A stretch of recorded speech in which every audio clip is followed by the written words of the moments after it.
Good morning and welcome students. First year की इस class में हमारे फर्स्ट पार्ट में टॉपिक चल रहा था सिंधु घाटी सभ्यता, जिसके सामाजिक, आर्थिक, धार्मिक, राजनीतिक व्यवस्थाओं और जीवन के बारे में हमने विस्तृत रूप से अध्ययन किया था। उसी में एक छोटा सा, जिसे आप कह सकते हैं कि सिंधु घाटी की विशेषताओं से संबंधित ही ये टॉपिक बचा है हमारा, कला एवं स्थापत्य या कला तथा स्थापत्य कला।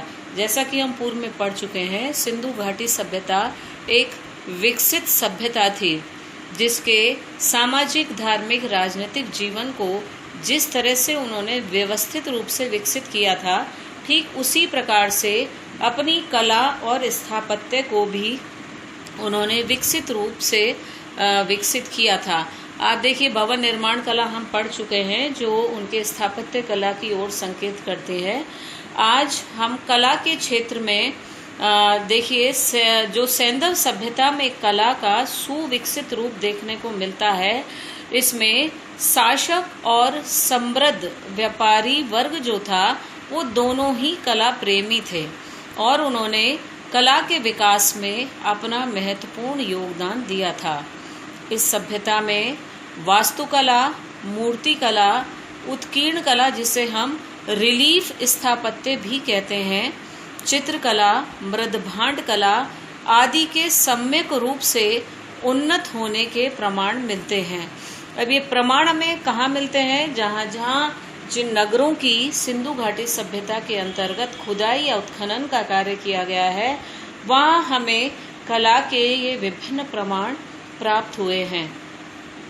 खुदाई में जो हमें ये कला से संबंधित सामग्री प्राप्त हुई है, उसमें प्रस्तर, धातु तथा मिट्टी की मूर्तियाँ प्राप्त होती हैं, जो कलात्मक दृष्टि से उच्च कोटि की मानी जाती हैं।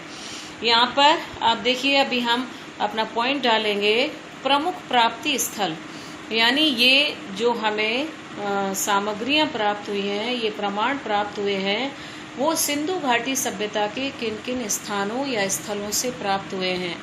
उनमें सबसे पहले आप देखिए, मोहनजोदड़ो से लगभग 1 दर्जन पाषाण मूर्तियाँ मिली हैं। मोहनजोदड़ो, आप इससे भली भांति वाकिफ हैं, सिंधु घाटी सभ्यता का एक प्रमुख नगर था और यहाँ से हमें पाषाण यानी पत्थर की लगभग 1 दर्जन मूर्तियाँ हमें प्राप्त हुई हैं।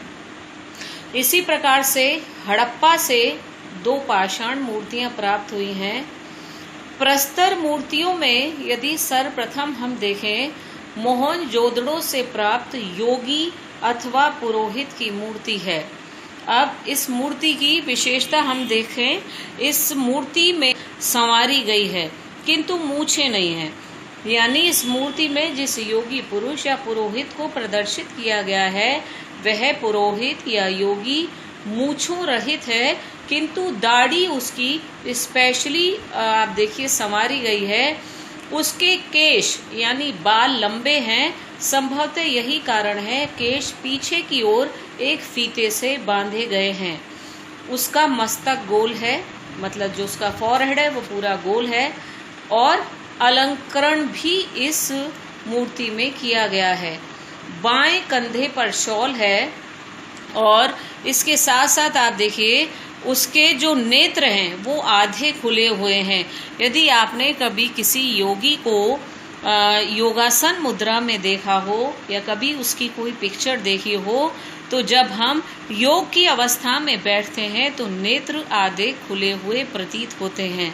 तो ये जो मूर्ति प्राप्त हुई है, इस मूर्ति में भी योगी के नेत्र आधे खुले हुए हैं।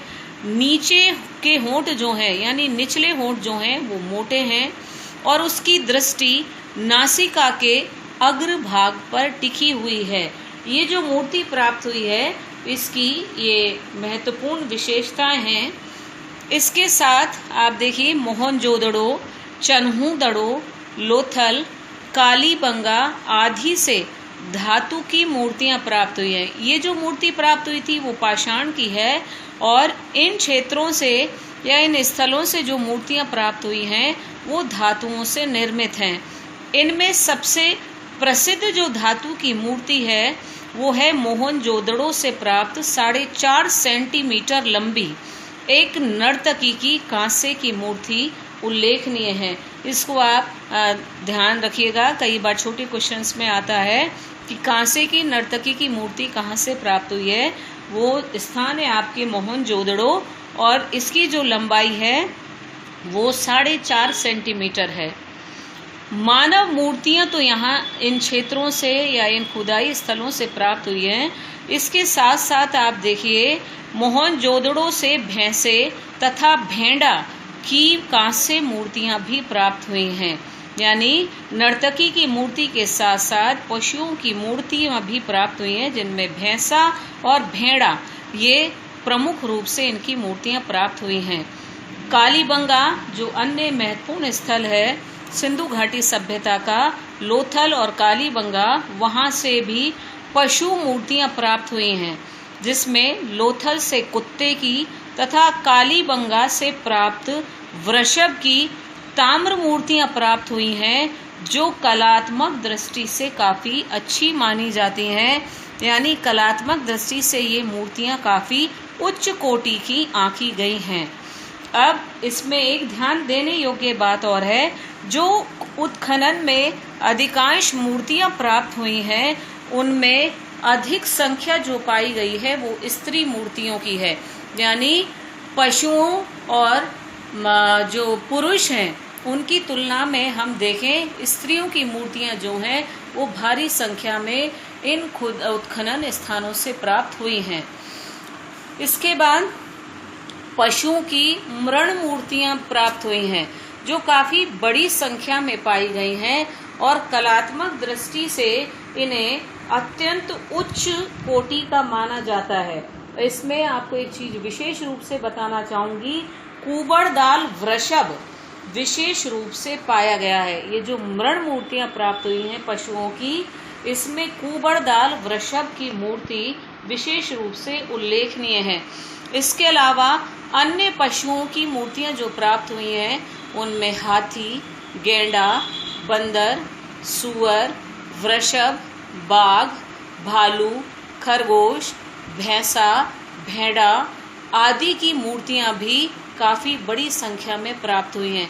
तो आप देखिए इस पशुओं की मूर्तियां मिलने से ये बात भी स्पष्ट हो जाती है, संभवतः सिंधुवासी जो थे वो अपने पशुओं से अधिक प्रेम किया करते थे और अपने पशुओं के प्रति उनकी जो भावनाएं थी वो निश्चित रूप से काफ़ी अच्छी रही होंगी और अपने उसी भावनाओं को प्रदर्शित करते हुए उन्होंने मानव के साथ साथ इन पशुओं की मृण मूर्तियों को भी तैयार किया था।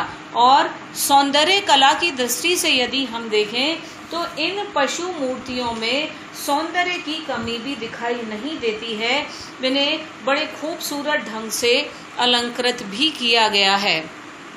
इसके बाद पशुओं के साथ साथ पक्षियों की मूर्तियां भी तैयार की गई थी।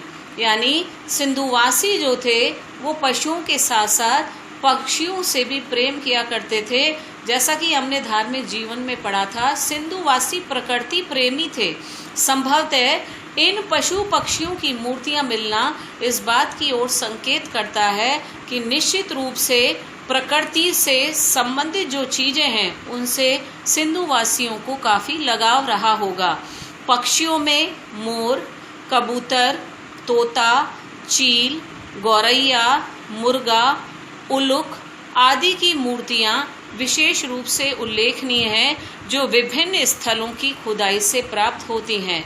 इसके साथ साथ आप देखिए हड़प्पा जो महत्वपूर्ण स्थल है सिंधु घाटी सभ्यता का, और यदि आपको याद हो उत्खनन कार्य सर्वप्रथम हड़प्पा का ही किया गया था, इसलिए इंडस वैली सिविलाइजेशन को हम हड़प्पन सिविलाइजेशन भी कहते हैं। हड़प्पा के उस महत्वपूर्ण स्थल से मछली, कछुआ तथा घड़ियाल की मृण मूर्तियां प्राप्त हुई हैं। इस तरह से हमने देखा मूर्ति निर्माण की जो कला थी उसमें सिंधुवासी काफ़ी पारंगत थे और विभिन्न स्थलों की खुदाई में प्राप्त मानव और पशु पक्षियों की मूर्तियां इस बात को पूरी तरह सिद्ध करती हैं कि कला के क्षेत्र में या मूर्ति निर्माण की कला में सिंधुवासी पूरी तरह से पारंगत थे। अब हम मूर्ति कला के बाद जो कला के क्षेत्र में महत्वपूर्ण बात है वो है सील्स या मोहरें। जब सिंधु घाटी सभ्यता के विभिन्न स्थलों की खुदाई की गई थी तो वहाँ बड़ी संख्या में हमें सिंधु वासियों की मोहरें या सील्स प्राप्त हुई हैं। और जैसा भी आपको पूर्व में मैंने बताया था, इससे सिंधु वासियों की जो रिलीफ स्थापत्य है उस रिलीफ स्थापत्य के दर्शन होते हैं। विभिन्न स्थानों से अभी तक लगभग 2000 मोहरें प्राप्त हो चुकी हैं। काफ़ी बड़ी संख्या है। जिस तरह से सिंधु घाटी सभ्यता का विस्तार काफ़ी दूर दूर के क्षेत्रों में हो चुका था, उसी प्रकार से ये जो सीलें हैं उसी औसत में हमें प्राप्त होती हैं। जो एवरेज है, जितना विस्तार था उसी हिसाब से बड़ी संख्या में हमें ये जो मोहरें हैं वो भी प्राप्त होती हैं। अब यदि हम इन मोहरों की विशेषताओं पर एक दृष्टि डालें तो सबसे अधिक जो मोहरें प्राप्त हुई हैं वो बनी हैं सैल खड़ी की, यानी सिंधुवासी अपनी मोहरों का निर्माण सैल खड़ी से किया करते थे। दूसरा जो महत्वपूर्ण पॉइंट है, अधिकांश जो ये मोहरें प्राप्त हुई हैं वह वर्गाकार या चौकोर हैं, यानी स्क्वायर की शेप में ये मोहरें बनाई जाती थी।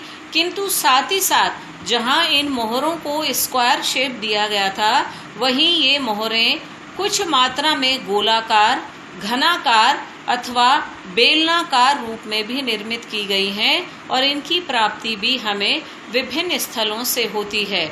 अब देखिए, ये मोहरें जो थी इनके लिए भी संभवतः कहीं ना कहीं अलंकरण की व्यवस्था की गई थी या इन्हें भी खूबसूरत तरीकों से सजाया गया था। इन मोहरों पर मनुष्य, पशु और वृक्ष आदि की आकृतियां उत्कीर्ण की गई हैं, यानी कहीं ना कहीं इस बात का हमें आभास मिलता है कि सिंधुवासी जो हैं वो चित्रकला में भी काफ़ी प्रवीण थे और संभवतः यही कारण है कि अपनी मोहरों पर भी उन्होंने इस तरह की आकृतियों को उत्कीर्ण किया होगा, जिनमें एक सींग वाले पशु, वृषभ, गैंडा, बाघ, भैंसा, हिरन, हाथी, बकरा और खरगोश आदि की आकृतियां प्रमुख रूप से हैं जो इन मोहरों पर बनाई गई थी। मोहनजोदड़ो तथा लोथल की एक मोहर पर नाव का चित्र मिलता है। अब देखिए, ये थोड़ा सा डिफरेंट है। नाव का चित्र मिलना यहाँ की मोहर से, मोहनजोदड़ो और लोथल की, वो इस बात की ओर संकेत करता है कि संभवतः सिंधुवासी जो हैं वो नदी के मार्ग से आवागमन का कार्य करते थे और साथ ही साथ नदी मार्ग से उनका व्यापार जो होता था उसके लिए उन्होंने नावों का निर्माण किया होगा। दूसरे शब्दों में सिंधुवासी जो है वो नाव निर्माण की कला से भी भली भांति परिचित थे और यही कारण माना जा सकता है कि मोहनजोदड़ो और लोथल से प्राप्त इस मोहर पर नाव का चित्र अंकित किया गया है। पशुपति की एक मोहर मोहनजोदड़ो से मिली है। पशुपति शिव, जैसा कि हमने सिंधु वासियों के धार्मिक जीवन में पढ़ा था, परम पुरुष के रूप में संभवतः उस समय भगवान शिव या रुद्र की पूजा की जाती थी और इसीलिए मोहनजोदड़ो से प्राप्त इस मोहर पर पशुपति का चित्र अंकित किया गया है। कुछ मोहरों पर स्वस्तिक और पीपल के वृक्ष के चित्र भी हैं। जैसा कि हमने धार्मिक जीवन में पढ़ा था, स्वस्तिक आज भी हमारी हिंदू संस्कृति में एक पवित्र चिन्ह के रूप में जाना जाता है और पीपल के वृक्ष को एक पवित्र वृक्ष मान करके उसकी पूजा की जाती है। तो सिंधुवासी जो थे वो भी इन चीज़ों से भली भांति परिचित थे और पीपल और स्वस्तिक के चित्र मोहरों पर मिलना कहीं ना कहीं उनकी धार्मिक भावनाओं की ओर संकेत करता है। सिंधुवासियों की कला के रूप में अगला जो महत्वपूर्ण उनका निर्माण था वो थे उनके मृदभांड। मृदभांड जो बड़े बड़े बर्तनों का निर्माण किया जाता था, छोटे बड़े जो बर्तन थे वो मृदभांड के रूप में जाने जाते हैं। और इस युग में मृदभांड कला का भी अच्छा विकास हुआ था। खुदाई में विभिन्न स्थलों से बड़े विभिन्न आकार प्रकार के मिट्टी के बर्तन और उनके बहुसंख्यक टुकड़े पाए गए हैं।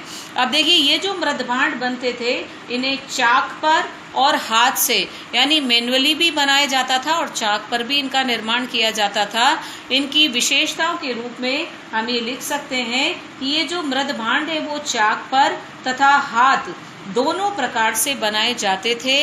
ये जो मृदभांड हैं लाल और गुलाबी रंग का प्रयोग इनमें सर्वाधिक रूप से किया गया है और इन मृदभांडों को भट्टों में पकाया जाता था, यानी उन्हें मजबूती प्रदान करने के उद्देश्य से संभवतः उनको भट्टों में पकाया जाता था, क्योंकि विभिन्न स्थलों की खुदाई में भट्टों के अवशेष भी प्राप्त होते हैं। इसके साथ साथ आप देखिए, अनाज रखने के कोठिले, पानी के घड़े, सुराही, कटोरे, प्याले, तश्तरियाँ, कुल्हड़ और थालियाँ आदि भी सिंधुवासी सभ्यता के विभिन्न उत्खनन क्षेत्रों से प्राप्त होती हैं और जो इस बात को प्रमाणित करती हैं कि सिंधुवासी विभिन्न प्रकार के और विभिन्न आकार प्रकार के मृदभांडों का निर्माण किया करते थे। जिस तरह से आप देखिए, मोहरों को और मूर्तियों को सुंदर बनाने के लिए विभिन्न रंगों, चित्रकारी आदि का प्रयोग किया जाता था, उसी प्रकार से इन मृदभांडों के सौंदर्य को बढ़ाने के उद्देश्य से इन पर चित्रकारी की जाती थी। जैसे आप देखिए, कुछ मृदभांड लाल रंग से पोत करके उन पर काली रेखाओं से चित्र बनाए जाते थे और इन मृदभांडों पर विभिन्न पशु पक्षियों, विभिन्न प्रकार के वृक्षों आदि के चित्र बनाए गए हैं ताकि इनके सौंदर्य में वृद्धि हो सके। इस प्रकार से सिंधुवासी जो हैं वो निश्चित रूप से कला के क्षेत्र में काफ़ी आगे थे। इसके साथ साथ जब हमने सिंधुवासियों का सामाजिक जीवन पढ़ा था तो उसमें हमने इस बात को भी पढ़ा था कि सिंधुवासी आभूषण प्रिय थे, यानी आभूषण निर्माण की कला जो है वो उसमें भी सिंधुवासी पारंगत थे और उन्होंने विभिन्न प्रकार की धातुओं से आभूषणों का निर्माण किया था, जिसके अवशेष हमें प्राप्त होते हैं, जिनमें सोने, चांदी, मिट्टी और पत्थर से बने हुए आभूषणों की प्राप्ति हुई है। इस प्रकार से हमारा सिंधु घाटी सभ्यता का ये जो चैप्टर था वो आज यहाँ कंप्लीट होता है। नेक्स्ट क्लास में अन्य टॉपिक के साथ पुनः मिलते हैं। तब तक के लिए have a nice day to all of you.